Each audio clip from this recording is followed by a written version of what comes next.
Assalamualaikum warahmatullahi wabarakatuh. Salam satu Malaysia, salam perpaduan.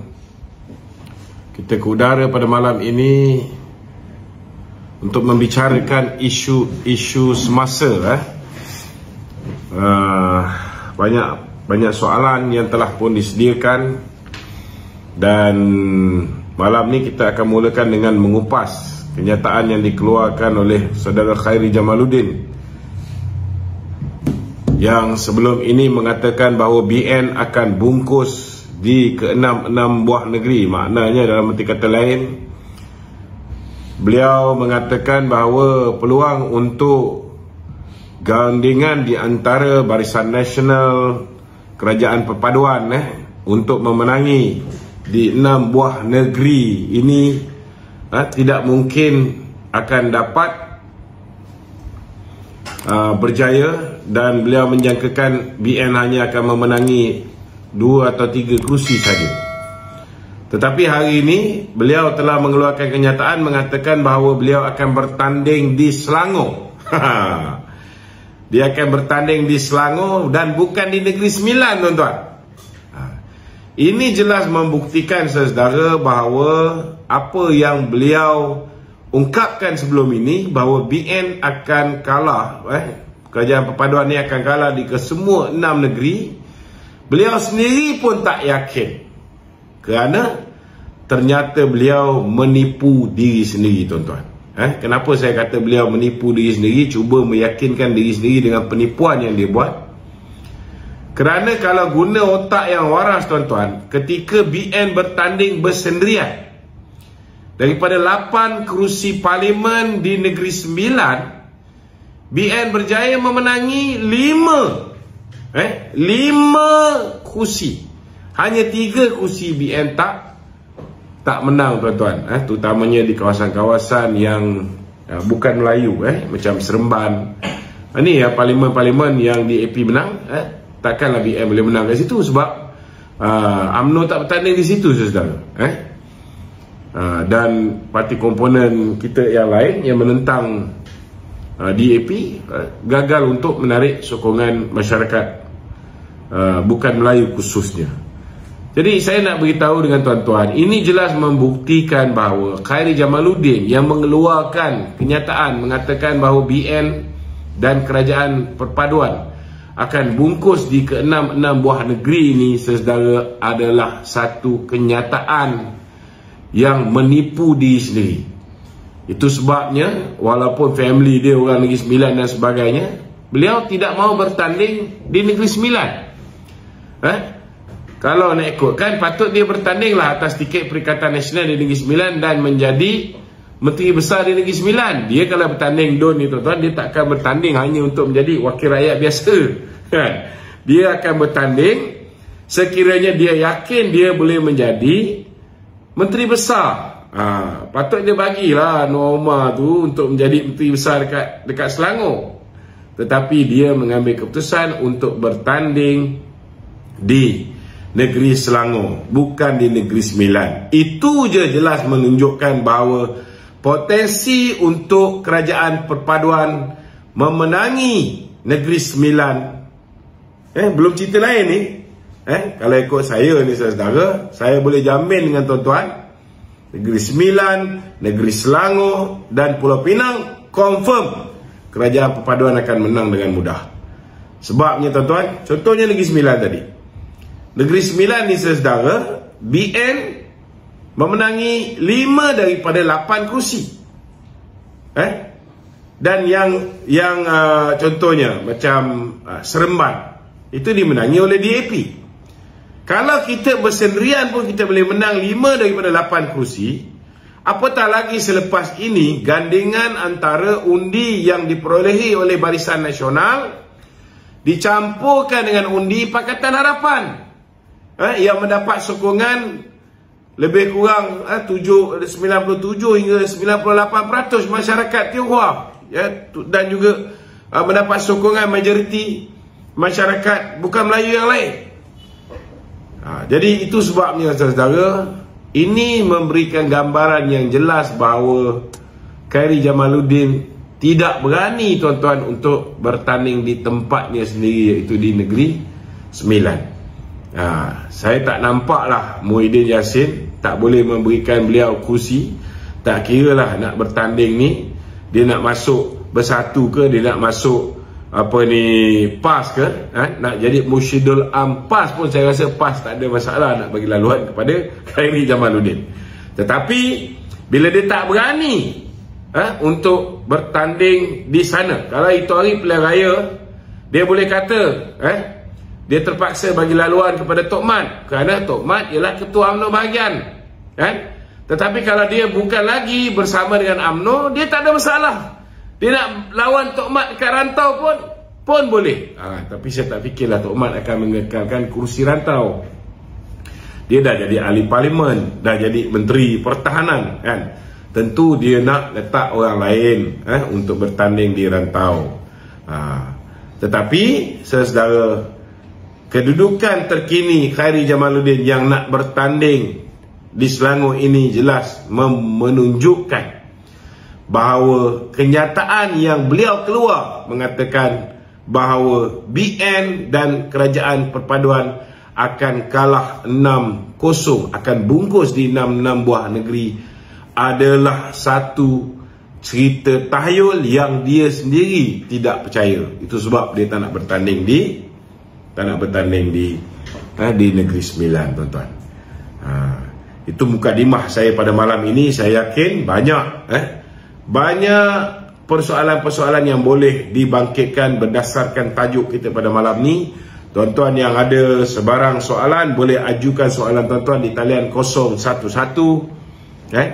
35954044 35954044. Silakan Saudara Wan Kuris. Saudara Mat. Ya tak. Norma juga tanya hari ni kan, dia katakan bahawa UMNO bakal kalah PRN kerana di kawasan kursi Majoriti Melayu kerana berkawan dengan DAP. Ya. Pertama sekali saya nak beritahu dengan Norma, saya ucap tahniah kerana beliau telah mengesahkan pengkhianatan dia dengan mengumumkan akan bertanding atas tiket akan berceramah atas tiket bersatu ataupun bertiket PAS. Jadi itu kita dah tahu lama, kan? Daripada awal lagi pun memang dia ada cita-cita nak ke sana, kan? Itu sebablah seperti mana yang saya cakap, bila kita gantung dia minta dia dipecat. Tujuan dia itulah. Memang dia nak ke situ, kan? Jadi memandangkan hari ini dia dah mengumumkan, saya minta ahli jawatan kuasa UMNO bahagian dia yang dulu bersama dengan dia, yang dulu tak percaya pengkhianatan yang dia buat, yang dulu tak percaya bila dia dah berhubung dengan beberapa orang untuk ahli jawatan kuasa bahagian dia mengajak orang-orang ni untuk menyertai bersatu, tetapi setelah ditolak akhirnya dia tak jadi nak menyertai bersatu, kan? Ada orang kata kita fitnah ni, kan? Tetapi hari ini sudah ada pengesahan dari Tuan punya badan. Okey, kita ucapkan selamat tinggal kepada Tan Sri Nur Omar. Okey. Ini tu, macam mana dakwaan beliau yang berkata tentang kawan dengan DAP ni boleh menyebabkan kekalahan? Maksudnya orang Melayu makin tolak UMNO. Saya tak nafikan bila kita kerjasama dengan DAP, ianya sudah pasti akan menjejaskan UMNO. Saya tidak nafikan. Kerana bukan kerana DAP sekarang. DAP sekarang saya tak bimbang. DAP sekarang sangat pragmatik. DAP sekarang sudah banyak berubah. Dan bila Datuk Seri Zaid Hamidi sebelum bekerjasama dengan PH, soalan pertama yang Datuk Seri Zaid tanyakan kepada DAP ialah apa pendirian DAP berhubung dengan kedudukan agama Islam sebagai agama persekutuan, kedudukan hak istimewa Melayu, kedudukan bahasa Melayu sebagai bahasa kebangsaan, kedudukan Raja-Raja Melayu. Dan DAP mengatakan bahawa ini bukan DAP dulu. DAP sekarang sudah berubah. DAP sekarang menghormati, menghormati apa saja yang terkandung di dalam perlembagaan Malaysia, termasuklah kontrak sosial. Ini jawapan daripada Anthony Loh. Dan saya berpegang kepada kenyataan yang dikeluarkan oleh Anthony Loh. Saya tak bimbang. Dan saya yakin dengan pengalaman mereka 22 bulan mereka memerintah, akibat daripada silap percaturan, mungkin terlepas kata, mungkin terlajak perbuatan, akhirnya mereka hilang kuasa. Sudah pasti mereka belajar melalui pengalaman mereka. Kita pun kena belajar daripada pengalaman kita. Kali pertama kalah, kita cuba buat perubahan, kan? Tetapi mungkin kita tidak tegas dalam menangani musuh-musuh dalam selimut. Akibatnya musuh-musuh dalam selimut ini sabotaj parti, membantu musuh kita lengahkan pilihan raya, kan? Akhirnya kita dikalahkan buat kali kedua, lagi teruk. Lepas pilihan raya baru kita nak belajar melalui kesilapan kita, baru nak ambil tindakan yang tegas. Alhamdulillah, it's better late than never. Pemimpin yang pragmatik, dia akan buat perubahan mengikut keadaan semasa. Mula-mula kita berlembut, tetapi ada masanya kita kena berkeras. Ini kena faham, kan? Jadi saya tak bimbang. Saya tak bimbang bahawa DAP akan memberikan masalah kepada UMNO, akan menyebabkan orang Melayu hilang kepercayaan. DAP sekarang tak akan melakukan perkara ini kerana UMNO ada di situ. Kita akan pastikan bahawa mereka akan menghormati satu sama lain, dan kita tidak akan membiarkan mereka bertindak melampaui batas. Kalau ada orang macam Ramasamy contohnya mengeluarkan kenyataan-kenyataan yang melampau, kita bantai, kan? Peduli apa kita? Tetapi kenyataan Ramasamy ialah kenyataan orang yang risau, takut jawatan ketua menteri itu beralih kepada UMNO, kan? Jadi kita faham sangat.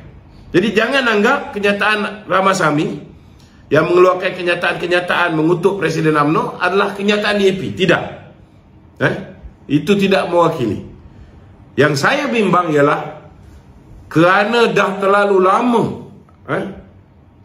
minda orang-orang Melayu ini ditanam dengan kebencian terhadap DAP daripada Mahathirnya, dan kita pun dulu pun sama juga percaya dengan Mahathir, sama-sama menyemarakkan benda ni. Ini kita kena terima hakikat. Dan DAP pun DAP dulu pun kena juga mengakui bahawa mereka kadang-kadang pun mengeluarkan kenyataan-kenyataan yang membuat orang Melayu marah. Jadi nak yakinkan dalam tempoh daripada sekarang tinggal lebih kurang 4 bulan hingga 5 bulan sebelum pilihan raya negeri, bukan satu benda yang mudah. But we are going to take this challenge. Kita akan cuba yakinkan orang Melayu bahawa DAP sekarang tak macam DAP dulu. Dan kalau DAP kembali pada yang lama, we are going to be here to protect the Malay interest. Ini kita akan yakinkan. Tapi bukan mudah. Apa yang Noh cakap tu ada sedikit betul, bukan mudah. Tetapi untuk pilihan raya umum ke-16 kita ada 5 tahun masa untuk mempersiapkan diri, to do the mind conditioning, untuk betulkan balik persepsi orang Melayu terhadap kerajaan perpaduan. Saya yakin kita boleh buat benda ni. Saya yakin kerajaan di bawah pimpinan gandingan antara Datuk Seri Anwar Ibrahim, Datuk Zahid dan juga Datuk Seri Fadilah, kita boleh yakinkan orang Melayu. But we need time. Sebab orang Melayu akan teliti sepanjang tempoh 5 tahun ini, betul ke UMNO boleh jaga kepentingan orang Melayu bila dia dah bersama dengan DAP. Mereka akan tengok, teliti. Mungkin nak buktikan dalam tempoh 4 bulan ni tak cukup masa. Sebab kebencian terhadap DAP dulu ni belum boleh dihakis dengan sekelip mata. Ianya satu cabaran yang perlu digalas oleh kepimpinan UMNO yang baru nanti, insyaAllah. And we are going to take this challenge. Okay? Okey tu. Dia kata kawasan kubu kuat UMNO pun kalah seperti contoh Tanjung Karang kan. Ya. Adakah sebenarnya faktor kalah ni? Macam mana Tanjung Karang kita tak kalah? Kalau bekas ketua UMNO bahagian yang dah 6 penggal jadi ahli parlimen, tak boleh terima hakikat. It's time for you to give way to a new candidate. Bagilah laluan kepada Kak Bibah tu. Kenapa perlu sabotaj Kak Bibah tu? UMNO ni, ini problem yang kita kena selesai. Bila tak jadi calon, sabotaj calon yang lain. This is very wrong. Tak boleh. Budaya ni perlu dikikis. Dan kita ucap terima kasih kerana orang-orang macam ni sudah mula diambil tindakan. Dan kita harap selepas ini parti ini lebih tegas. Kita kena tahu bahawa jawatan tu bukan bapa kita punya. Jawatan itu kamu diletakkan di situ mewakili amanah yang parti berikan kepada kamu untuk kamu jaga rakyat. Kalau dah 6 penggal kamu duduk di situ, tak ada perubahan pada negeri Selangor. Parti nak move on, nak bagi laluan pada orang baru, kamu sabotaj calon baru tu. Pegawai khas dia, okeylah dia boleh kata. Dulu pegawai khas Datuk Zahid pun pernah bertanding Muslim. Tetapi ada tak Datuk Zahid pergi support? Ada tak Datuk Zahid berucap menghentam calon yang menentang Muslim di Sungai Besar? Ada tak? Tak ada. Ada tak bantu finance ke apa? Tak ada. Ada tak pegawai dia yang lain jadi wakil calon? Tak ada. Ini kita kena faham. No, tak payah nak cerita banyak. Dia dipecat kerana dia minta dia dipecat. Patutnya dia digantung saja kerana sabotaj parti. Kerana pelanggaran disiplin yang dia dah buat. Kalau dia tak ada buat pelanggaran disiplin, kalau dia berjiwa besar, orang yang menggantikan dia tu, dia bantu. Saya tak fikir kursi Tanjung Karang tu boleh kalah. Tapi bila dia sabotaj calon yang menentang dia, sekarang dia gelar pula Kak Bibah tu sebagai pengkhianat. Lepas ni orang makan rasuah, kalau ada orang report, boleh kita panggil orang yang report tu pengkhianat. Dia buat benda yang betul lah. Dia melaporkan salah laku kamu. Kamu langgar disiplin parti. Kamu sabotaj parti. It's her responsibility to report your wrongdoing. Ini kena jelas. Okey? Okey tu. Hari ini Datuk Seri Anwar kata perlu bincang dengan UMNO jika mahu terima bekas pemimpinnya. Setujulah. Secantik-cantiknya tak payah bincang. Kita duduk dalam satu kerajaan. Bila kita duduk di dalam satu kerajaan, jangan kita ulangi sifat-sifat bodoh yang dilakukan oleh pemimpin PAS dulu. Kita lihat bila kita dengan PAS berada dalam satu kerajaan, apa PAS buat? PAS, hello, ada masalah? PAS mengambil ahli-ahli kita di Felda-Felda. Itu tak sepatutnya buat. Akhirnya PAS tak lama bersama dengan Barisan Nasional. Jadi kalau misalnya PKR menghormati Barisan Nasional, saya tak fikir PKR akan mengambil mana-mana ahli. Lebih-lebih lagi ahli yang dia nak ambil ni ahli yang orang benci. Betul, kita tak nafikan ada golongan liberal, golongan khususnya bukan Melayu yang minat dekat Khairi Jamaluddin. Tetapi jangan lupa orang yang dipaksa oleh Khairi untuk mengambil vaksin, yang tak tahan dengan kenyataan dia mengatakan saya akan susahkan orang yang anti vaksin ni, dengan remaja-remaja yang lahir selepas tahun 2007 yang nak diharamkan daripada menghisap rokok dengan vape, ini semua tindakan Khairi Jamaluddin. Jangan lupa benda tu. Itu juga memberi kesan kepada UMNO dan Barisan Nasional. Takkanlah PH pula nak jadikan biawak hidup ni salah satu daripada beban yang dia terpaksa tanggung. So fikir masa-masa. Tapi kalau bagi saya, yang paling penting sekarang ni mengekalkan kerajaan ini supaya boleh cukup 5 tahun. If that the case, they shouldn't even consider taking Khairi Jamaluddin. Kenyataan Fahmi Fadzil hari ni cakap sangat cantik. That should be the stand of PKR. Kenyataan Fahmi Fadzil lagi. Ada baca kenyataan Fahmi Fadzil? Belum dengar. Orang Kuris, aku dah hantar kat kau baca tak? Apa Fahmi Fadzil cakap? Tak baca lah. Okey. Korang ni betul lah. Buatlah homework sikit. Macam mana kerja tak buat homework ni? Kau kerja macam Khairi Jamaluddin lah. Main cakap je. Okey. Apa dia? Apa dia cakap? Kau baca tajuk je tu cukup. Tak baca. Okay lah. Alright. Okay tak?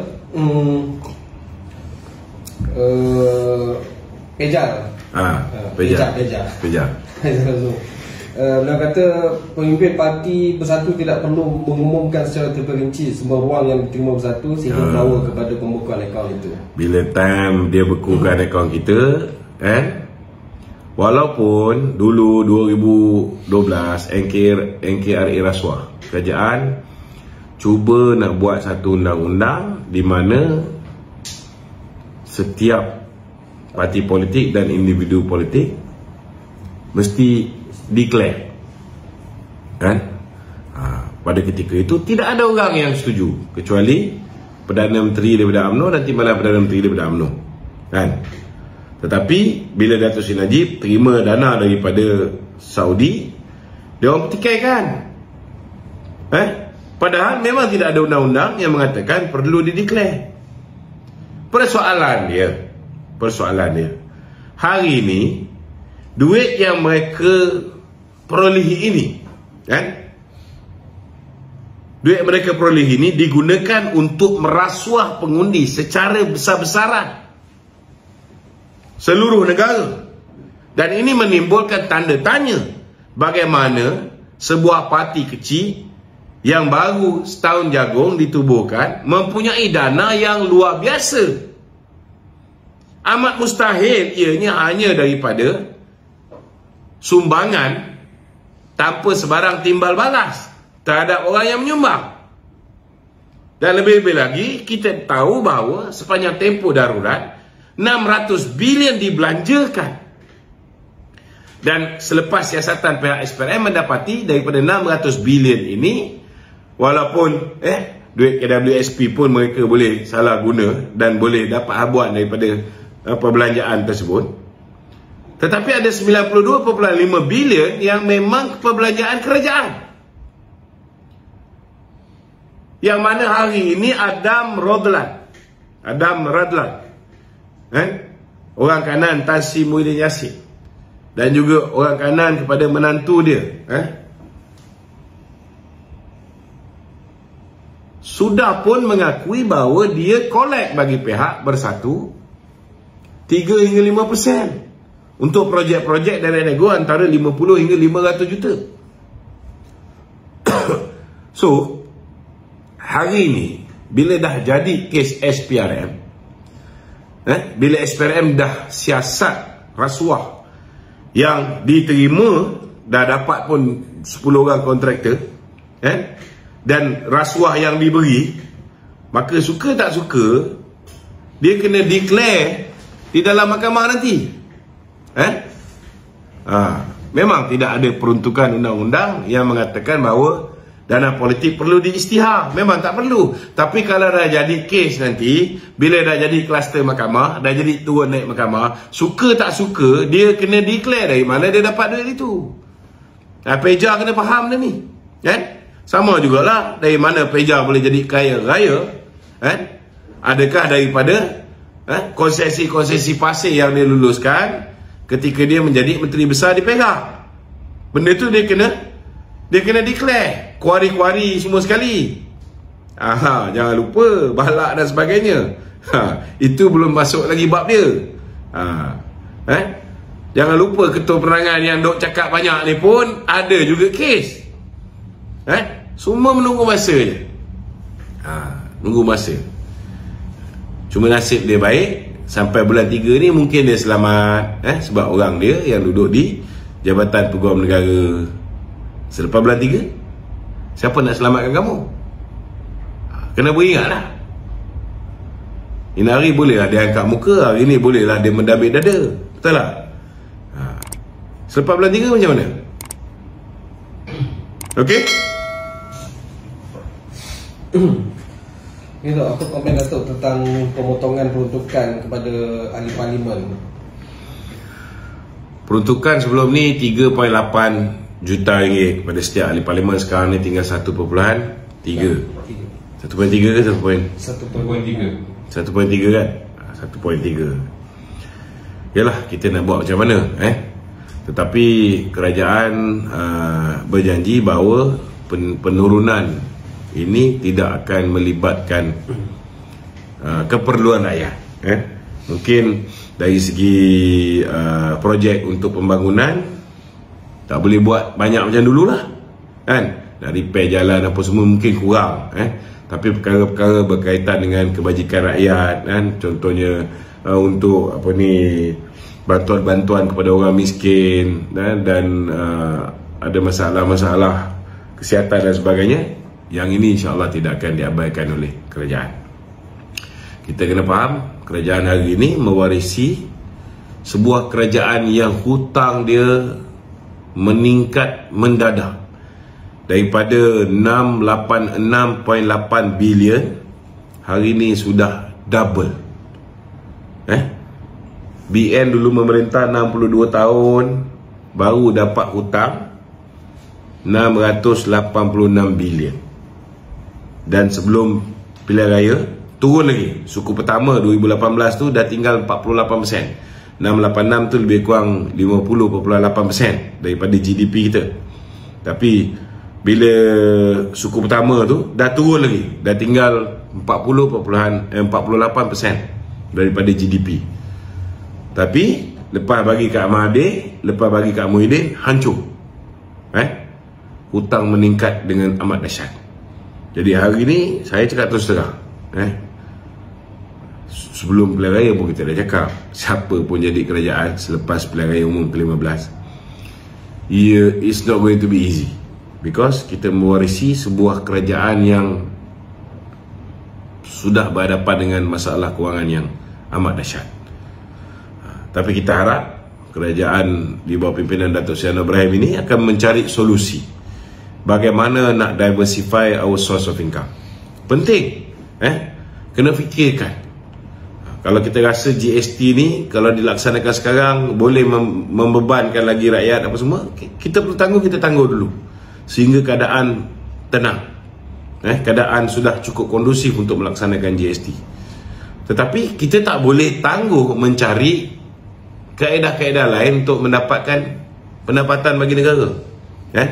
Kena fikirkan macam mana sektor pelancongan ini perlu dirancangkan dengan menambah elemen-elemen baru. Kalau hari ini banyak benda yang sebelum ni tak dinampak sebagai boleh mendatangkan hasil dalam sektor pelancongan, mungkin kena explore lah. Mungkin hari ini pelancongan ni tak boleh diambil kira, bawa orang turun untuk pergi ke pantai, untuk pergi ke pergi ke kita punya Genting Highland saja, betul tak?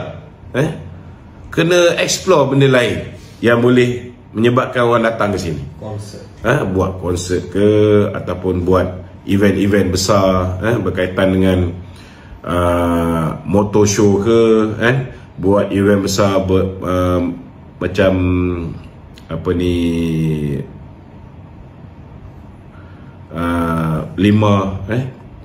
lepas tu motosikal punya gathering ke, tak kira lah, kena cari jalan macam mana kita punya basikal, kita punya, kalau kita tak ada apa ni, kalau kita tak boleh nak cari idea macam mana untuk perbanyakkan event-event dalam negara kita supaya masyarakat antarabangsa ni turun dan menjadikan Malaysia ni salah satu destinasi yang apa ni, destinasi utama yang digemari oleh mereka yang mempunyai pelbagai bentuk hobi. Destinasi untuk kebun-kebun kita pun boleh di-enhance juga, destinasi pertanian. Dan kemudian sepatutnya setiap kementerian dia kena fikirkan juga apa yang boleh dieksport. Janganlah reti nak import je. So apa juga benda yang kita boleh eksport keluar. Kena fikir luar kotak lah, Saya yakin kalau misalnya kerajaan buka kepada umum, macam mana, siapa yang boleh bagi idea, kalau sebelum ini orang nampak pendapatan tu daripada sumber-sumber yang senang mereka perolehi. Tapi ada setengah-setengah orang jadi kaya raya daripada pendapatan yang tidak dijangka-jangka. Contohnya macam Elon Musk, orang duk ingat dia kaya kerana buat kereta elektrik, betul tak? Tapi sebenarnya dia kaya bukan kerana dia buat kereta elektrik. Sebenarnya kereta elektrik tu, bila kita contohnya lah, kalau ada industri bas, bas kan mengeluarkan karbon dioksida yang banyak, bas diesel lah terutamanya. Kalau kita tukar bas tu kepada bas elektrik, itu pun boleh mendatangkan hasil yang besar. Itulah apa yang Elon Musk buat. Dia claim carbon credit. So kena cari jalan lah macam mana industri-industri baru yang orang belum cebur ni, kita kena faham dan kita kena laksanakan dalam negara. Kena diversify our source of income. It's not easy, Hopefully kerajaan ni adalah pasukan yang boleh memikirkan ke arah itu. Kalau tak ada, engage kawan-kawan yang berada di luar ni untuk membantu. Dan galakkan dia orang ni, buatlah pertandingan-pertandingan inovasi dan sebagainya, galakkan dia orang. Takkan kita tak boleh buat benda tu. Okey. Daripada cerita KJ tadi tu, KJ kata dia minat tanding di Selangor dan dia ada ditawarkan menjadi ada parti lah menawarkan dia menjadi menteri besar atau calon menteri besar. Adakah parti-parti yang menawarkan dia sebagai poster boy di Selangor ini sudah ketandusan calon yang berintegriti? Kononnya kalau ada lah. Makan apa?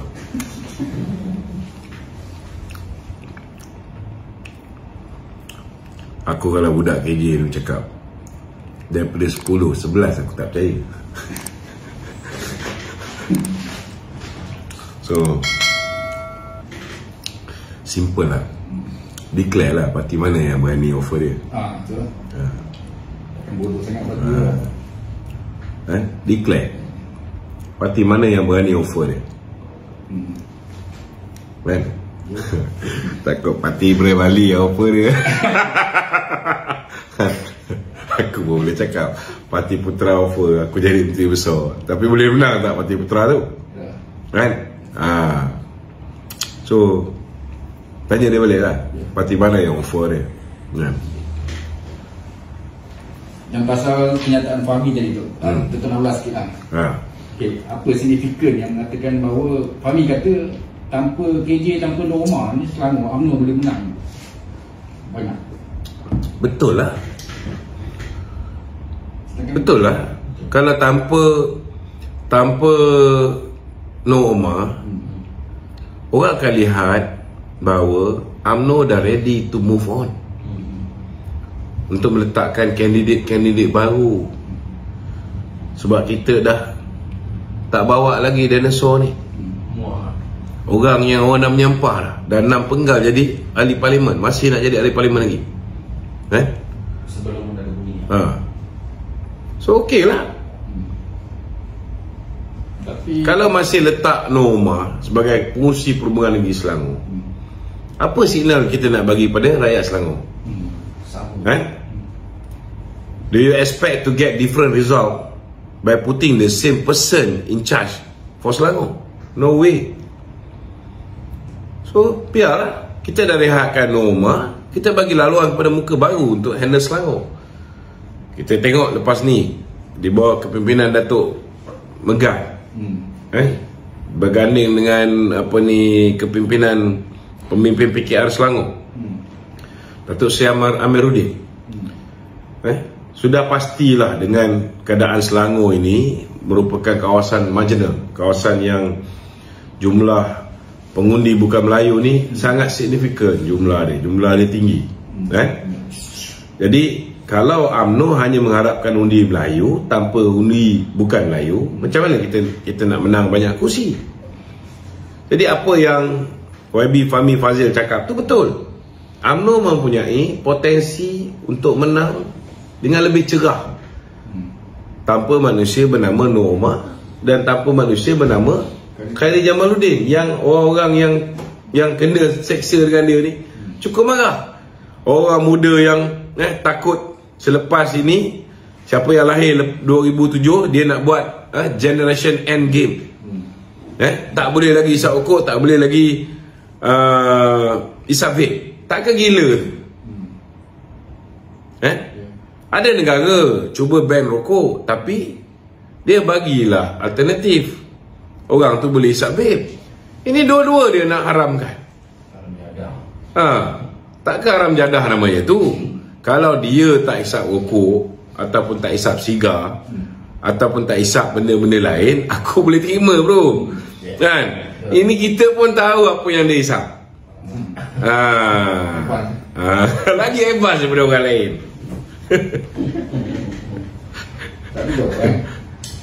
Tapi untuk kenyataan tu bila dibuat oleh pada yang masa yang sama tu, Naib Presiden kita kata kita nak pecat KJ, pecat dekat PET ni semua tu, akan hilang undi orang muda ni. Akan hilang undi orang muda ni. Dia macam ni lah. Saya nak tanya, 2018 pilihan raya umum yang ke-13, siapa ketua pemuda UMNO ketika tu? Antara silap besar yang dilakukan oleh Datuk Seri Najib ni, kita kena terima. Semua orang ada melakukan kesilapan. Kesilapan besar Datuk Seri Najib zaman dia jadi Perdana Menteri, Menteri bawah 40, KJ seorang. Dia betul-betul empower KJ. Tak ada saingan. Tidak ada saingan. Begitu besar dia beri kepercayaan pada KJ. Last kali kalah pilihan raya, budak ni lah tikam dia dulu. Betul tak? Tapi bila dia jadi ketua pemuda UMNO Malaysia, bajet luar biasa, bagi lagi tanggungjawab, bagi dana untuk dia promote apa dipanggil TN50. Menang tak kita? Menang ke kalah? Kalah. Sama juga dengan Petra. Apa nama Petra pula? Syarif Hamdan. Dia ialah naib ketua pemuda UMNO. Dia naib ketua pemuda UMNO. Presiden empower dia, nak supaya ketua perangan UMNO ni nampak muka orang muda. Bagi dia jawatan sebagai ketua perangan. sepatutnya dia orang muda, dia lahirkan lebih ramai lagi jurucakap. Aku dulu unit pidato, berapa ramai orang kita lahirkan, orang muda yang boleh bercakap. Setiap kali pilihan raya, contohnya Kuala Kerai, kita pemuda bawa turun 30 orang, 30 orang penceramah tau. Termasuklah Arman tu. Tu yang dia cakap apa? Saya ketika berada dalam ISA, dia dengar aku punya ceramah, dia copycat pun janganlah copycat bulat-bulat. Yang duk ISA aku, bukan kau. Mana ada masuk kan? So tak, itu sebabnya dia orang ni, dia cakap aku tak boleh faham macam mana Mai Sabri boleh cakap macam ni? Kalaulah hebat sangat KJ ni, sudah pasti dia boleh tarik orang untuk memenangkan BN. Kalau hebat sangat Syahrir Hamdan ni, sudah pasti dia boleh tarik orang muda untuk menyokong kita. Ini lepas pilihan raya baru saya buat nak TikTok. Bila kau diberikan amanah, ketika itu kau tak buat kerja tu, kau ambil lagi jawatan tambahan sebagai pengarah ekonomi kepada Perdana Menteri. Last sekali semua kerja kau tak deliver. Kalaulah apa yang Mai Sabri cakap ni betul, pakai otak kita fikirlah, macam mana Khairy Jamaluddin dengan duit yang banyak macam tu, dengan pengaruh yang begitu kuat, Sungai Buloh pun boleh kalah. Sungai Buloh boleh kalah. Kau bayangkan, kalau dulu 1 lawan 1 kalah 28,000, kita boleh terima. Kali ni 7 penjuru. Kawasan tu 68% Melayu. Engkau pun ada aura untuk dapatkan sokongan daripada bukan Melayu. Tapi pasal mulut kau lancang, akhirnya orang UMNO pun ada yang tak bagi. Siapa suruh dia guna strategi menghina UMNO, menghina pemimpin UMNO? So kalau dia tak boleh memenangkan dengan magnet, kononnya ada magnet dia ni, ada magnet boleh tarik orang muda, kawasan dia sendiri pun dia tak boleh menangkan.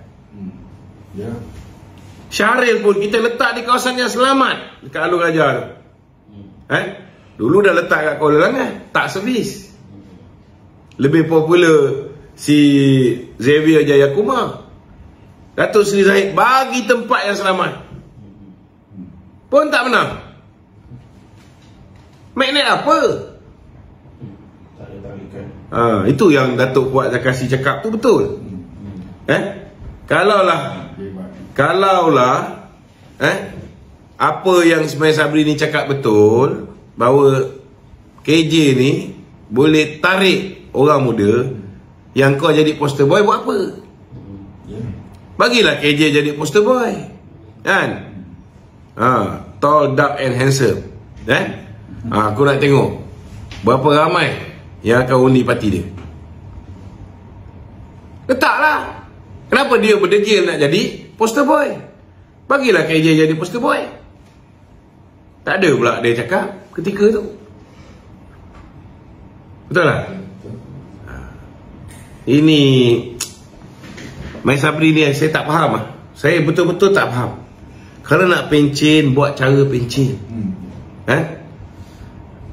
Tak payahlah cerita MT pilih kasih. Memang dia cakap tu betul. Memang MT pilih kasih. Saya tak setuju dengan MT.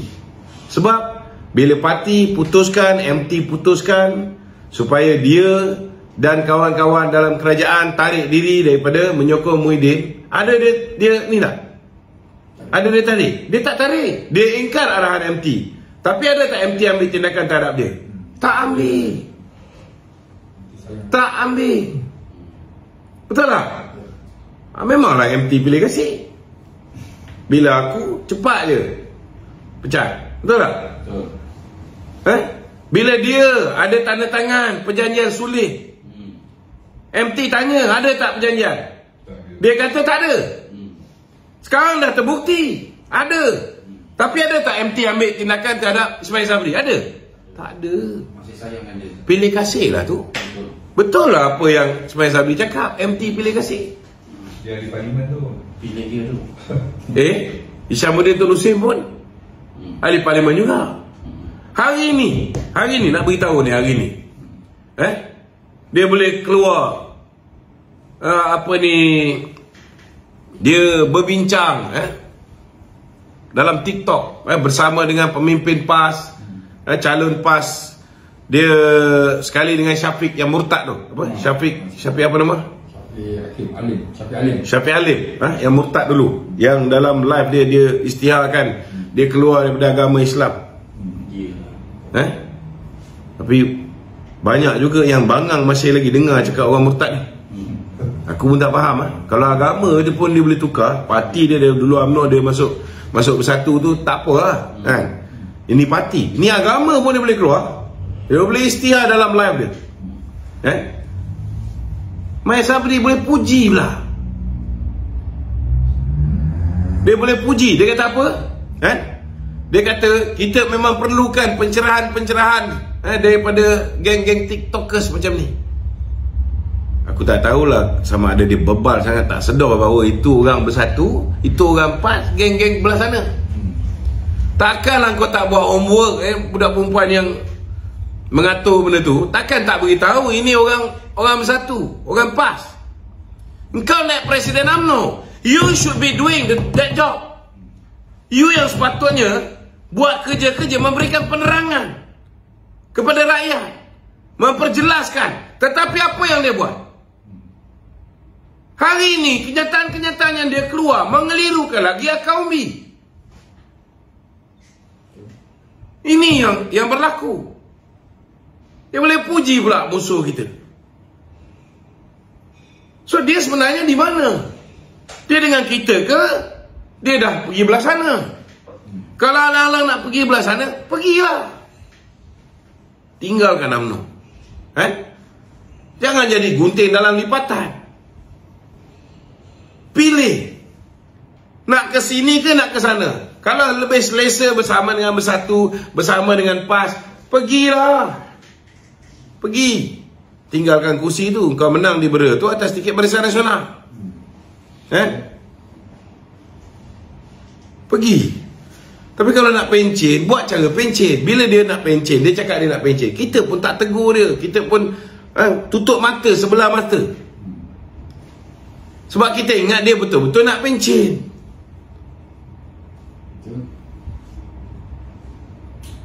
Tapi nampak gayanya, kenyataan-kenyataan dia keluar menghentam parti. Dah melampau. Takkan kita nak diam? Ini parti kita kena jaga. Dia merosakkan sokongan rakyat. Dia nak menangkan calon-calon geng dia.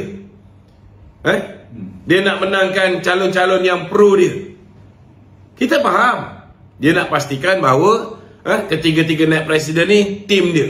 Dia nak pastikan MT yang menang ni tim dia. Dia nak pastikan ketua pemuda yang menang, ketua wanita yang menang, ketua puteri yang menang, tim dia. Kita faham. Tapi kena ingat, setiap apa yang dia cakap tu is recorded.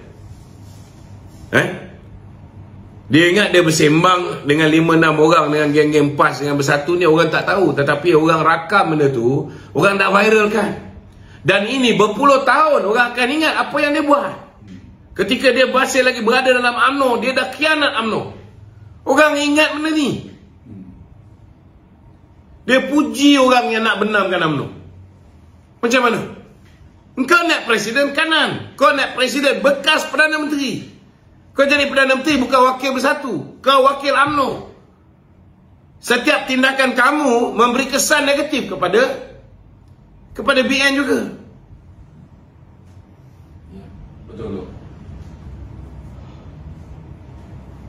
Cukuplah. Tak cukup lagi nak pecah belahkan, nak kalau boleh jahanamkan betul kapal ni, baru dia nak pencet. Jangan lupa anak dia pun ada masa depan. Anak dia pun ada masa depan. Kau dah berhenti politik, tapi anak-anak kau belum ambil lagi. Setidak-tidaknya jangan sampai bila keluarga kita keluar, orang pandang keluarga kita ni dengan satu pandangan yang jijik. Kena ingat, hari ni bila dia balon parti, memang betul lah dekat Instagram dia tu, dia dapat sokongan daripada geng-geng Perikatan Nasional. Bukan main lagi, oh teruskan Datuk Seri, voice apa ni, voice for us lah, apa benda macam-macam lah, orang puji dia. Tapi buka lah profil seko-seko tu, kenal pasti dia orang ni geng mana. Bukan orang UMNO pun. Bukan orang UMNO pun. Cuba tengok orang keliling dia. Orang keliling dia pun nasihat dia suruh diam. Orang keliling yang dekat dengan dia dulu pun nasihat dia suruh diam. Sebab dia tahu kalau Ismail Sabri ni cakap banyak, bukan setakat Ismail Sabri pun yang akan kena. Termasuklah orang lain yang dekat dengan Ismail Sabri dulu pun akan kena juga. Kena beringat lah. Kena beringat. Dia pun kena tahu. Dia pergi jumpa tuanku, dia minta apa. Jumpa Anwar, apa dia minta. Kita tahu apa dia minta. Tahu pun takut. Tapi janganlah, cukuplah. Apa faedah dia dapat kalau UMNO ni jahanam? Apa faedah dia dapat?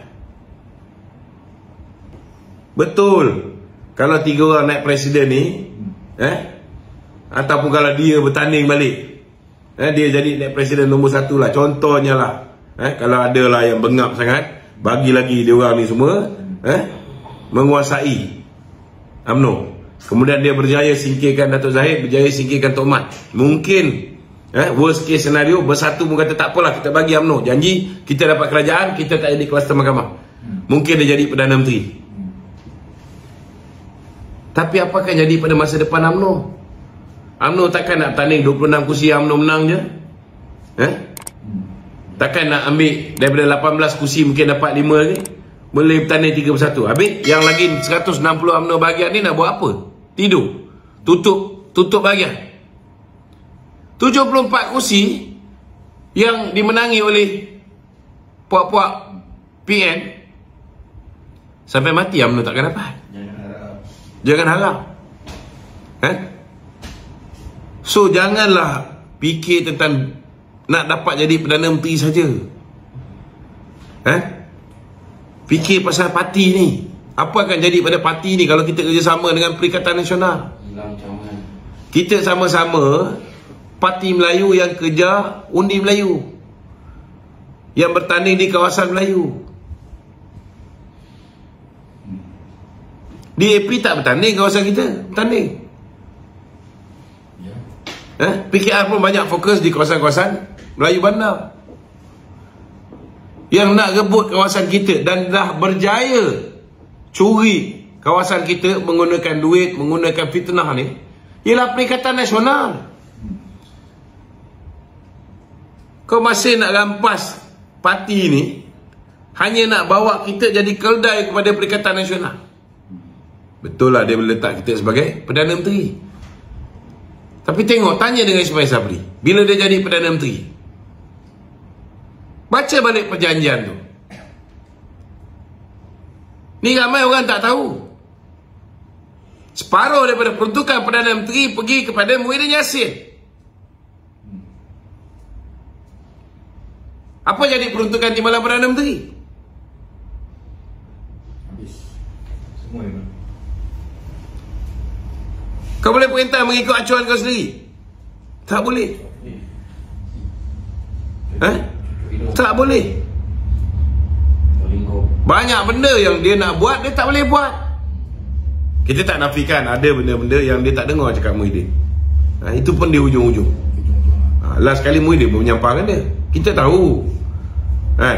Ada benda, kita kena be fair. Ada benda dia tak ikut. Tetapi cukuplah, takkan nak berulang sekali lagi.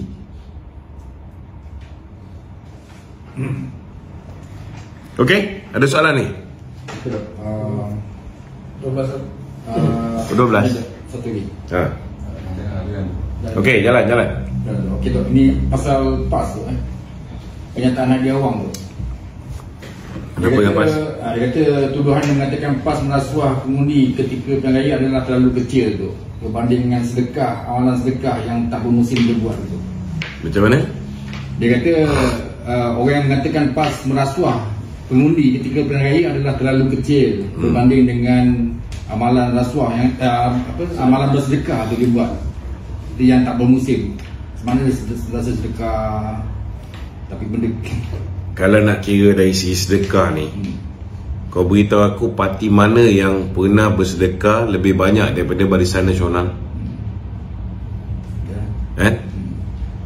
Tak payah duk sembang lah. Politik Barisan Nasional ialah politik servis, but it is proven that orang tak hargai pun politik servis ni. Program ziarah kasih kita buat ni semua sekali, adakah itu dapat diterjemahkan menjadi undi? Tidak. Tapi UMNO bila kita buat tu, kita buat ikhlas. Walaupun kita tahu ianya tidak diterjemahkan menjadi undi. Apatah lagi setiap orang yang kita bantu tu tak ada pun kita suruh wallahi saya undi UMNO, tak ada. Kan? Kita tetap buat. So kalau nak sembang cerita tentang sedekah ni, tak payah duk sembang lah. Apa yang BN muat buat ni beribu kali ganda lebih besar daripada apa yang PAS buat. Yang menyebabkan PAS boleh menang ni kerana bila dia rasuah tu, dia suruh orang kat sumpah. Tak payah duk sembang benda lain. Kalau dia orang bagi rasuah tapi tak suruh kat sumpah, undi pun silap tak dapat. Banyak orang yang kita jumpa beritahu bahawa dia orang pergi nak collect duit je. Dia orang tak sangka kena sumpah. Last kali dah terikat, dia kata.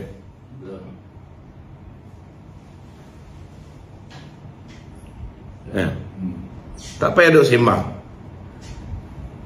Memang kita tak nafikan, memang dia ada bersedekah, dan kita juga tak nafikan dia banyak collect duit.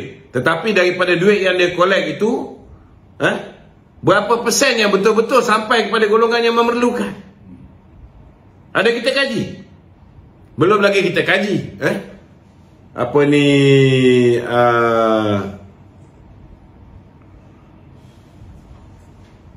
ada satu program dia panggil apa, For Palestine tu, yang mana Haji Hadi meletakkan anak dia untuk menjaga dana tu. Itu pun sekarang dalam proses siasatan. Khalil, apa nama? Khalil. Jangan lupa, itu pun dipertikaikan. Dia lantik anak dia untuk jaga dana tu. Apa? For Palestine. Depan dia ada perkataan sikit. Save Palestine. Save for Palestine, bukan save. Tapi dia tak nolak lah, kata rasuah tu kecil je berbanding dengan sedekah dia buat. Mana ada rasuah tu? Apa kejadahnya kecil. Yang kau bagi sedekah tu ciput.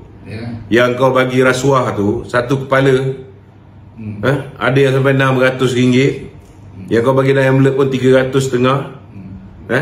Yang kaki kelepek pun ada juga. Ada yang patut bagi 300.5 janji, lepas tu bagi RM100, orang mengamuk. Ada juga. Okey. Ada tu jelas tu. Ni daripada komen live ni Dia tanya apa pandangan Datuk sekiranya pilihan raya negeri nanti PH dan BN kalah 5 negeri kecuali Penang. Tak betul. Dia kata apa pandangan Datuk lah kalah. Pandangan saya Penang, Selangor dan juga Negeri Sembilan, saya yakin menang 100%. Maknanya bukan menang semua kursi 100% menang. Maksud dia 3 negeri ni kerajaan perpaduan, boleh tubuh kerajaan balik. Untuk Kelantan, untuk Kedah dan Terengganu, kita akan berhadapan dengan fight. Kelantan ni aku cakap terus terang lah, kau kerat 18 pun dia orang ni, air keruh macam mana pun dia orang tak kisah. Janji dia orang masuk syurga.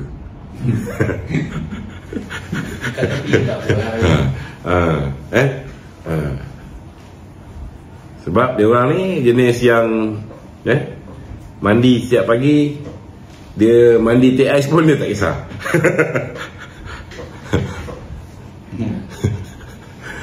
Tak tahu lah nak gambar macam mana Kelantan ni.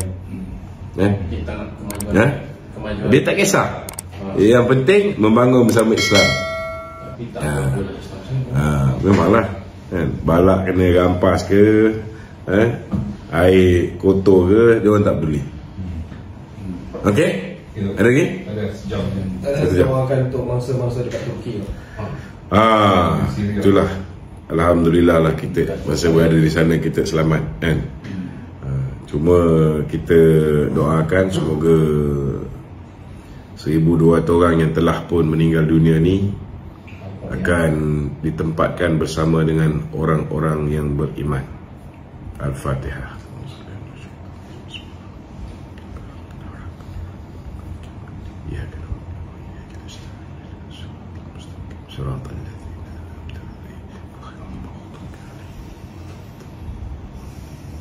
Kita minta supaya kawan-kawan yang mengikuti live kita pada malam ini, minta tolong share supaya kita dapat memberikan kesedaran kepada seberapa ramai yang mungkin. Tolong share live kita pada malam ini.